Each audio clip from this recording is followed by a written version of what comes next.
नमस्कार दोस्तों, आपका स्वागत है। आज जो हम कहानी देखने वाले हैं दोस्तों, वो एक सच्ची कहानी है। ये जिस इंसान की कहानी है उनका नाम है ल्यूक। ल्यूक हमसे ये कहते हैं दोस्तों कि 2008 की घटना है।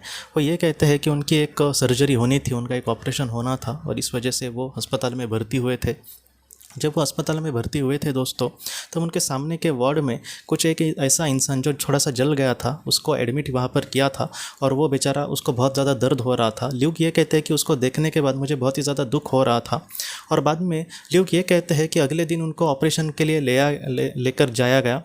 और बाद में ल्यूक ये कहते हैं कि अचानक वो पहले तो बेहोश थे और बाद में जब उनको चेतना आई तब वो ये कहते हैं कि मैंने अपने आप को एक अलग ही दुनिया में पाया। वो ये कहते हैं कि वहाँ पर डायरेक्टली मुझे कुछ दिखा तो नहीं, लेकिन जैसे वो आसमान में उड़ रहे हैं वैसा वो पल था। और बाद में ल्यूक हमसे ये कहते हैं कि उनको किसी ने पीछे से ऐसे छुआ और ल्यूक ने जब उनको देखने की कोशिश करी तो वो ये कहने लगे कि जो इंसान जो वहाँ पर थोड़ा सा जल गया था और वो जो बहुत ही ज़्यादा दुख में था, बहुत ही ज़्यादा पीड़ा में था, उसी इंसान को वहाँ पर उन्होंने देखा और वो आज बहुत ही अच्छे से बहुत ही खुश लग रहा था उस दुनिया में।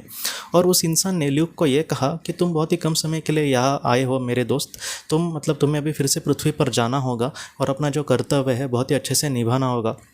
ल्यूक ये कहते हैं कि अपने जीवन में मृत्यु के बाद के बारे में मैंने कभी भी सोचा नहीं था। मुझे यही लगता था कि मैं चले जाने के बाद सब कुछ ख़त्म हो जाएगा, लेकिन फिर भी ये सारी जो घटनाएं थी वो फटक से मेरे सामने कैसी घट गई, मुझे कुछ भी पता नहीं चला। ल्यूक ये कहते हैं कि फिर भी मुझे लगा कि वो मेरा शायद कोई सपना होगा। और ल्यूक ये कहते हैं कि उसके बाद वो जो इंसान था वो उसके साथ एक स्मित हास्य कर रहा था। और बाद में ल्यूक ये कहते हैं कि वो फिर से पृथ्वी पर लौट आए। और जब वो ये कहते हैं कि जैसे हम नींद से जागते हैं वैसे थोड़ी देर के बाद उनको नींद उनकी खुली।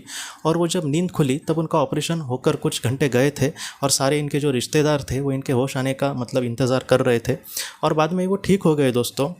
और बाद में उनको यही लगा कि वो मेरा एक सपना ही था जहाँ पर वो इंसान मुझे दिखा था।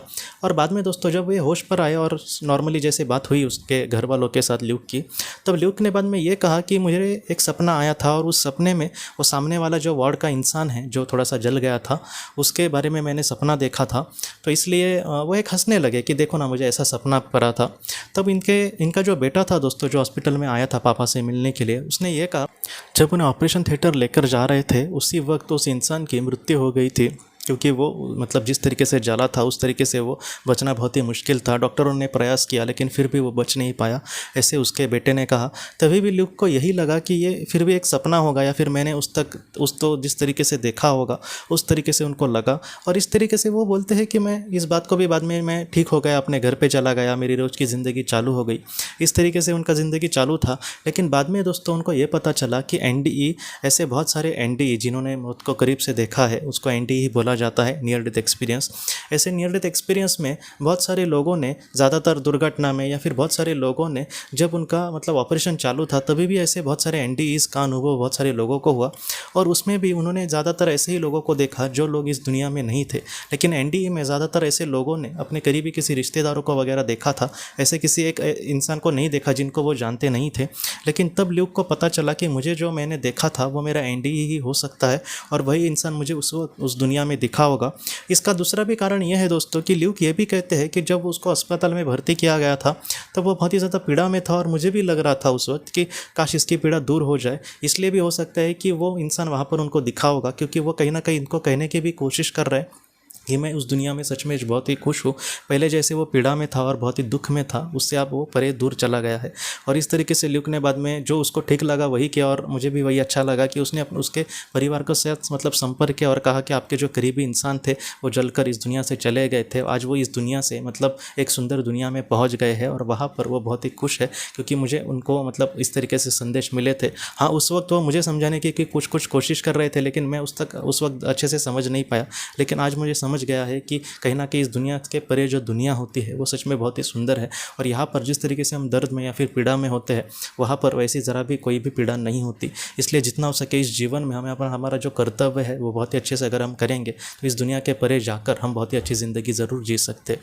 तो इस तरीके से जो ल्यूक के जो संदेश है वो बहुत ज़्यादा मुझे लगता है कि उनके परिवार वालों को या फिर हम सबके लिए बहुत ही ज़्यादा महत्वपूर्ण है।